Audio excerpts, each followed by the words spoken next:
लावायचे. चला तर आज आपण बघूया लोटस कसे लावायचे. चला तर लोटस लावण्यासाठी आपण 30% शेणखत, 10% निमखत आणि 60% माती वापरूया. ह्याचे पूर्णपणे एकजीव करूया. एकजीव केल्यानंतर त्याचा चिखल करायचा. हा कमळाचा ट्यूबर आहे. ह्याला असे स्प्राउट फुटलेत, म्हणजे हा हेल्थी आहे. हा स्प्राउट, इथे गुलाबी स्प्राउट आहे, इथे स्प्राउट आहे, इथं हा हेल्थी ट्यूबर आहे. ट्यूबर कधीसुद्धा सेंट्रलला लावायचा नाही, ट्यूबर कडेनं लावायचा.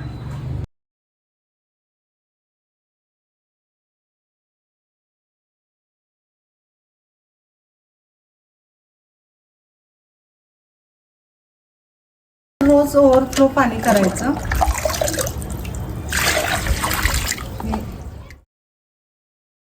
अशा पद्धतीने लोटस लावायचं. आता आपण दाखवणार आहे पुढील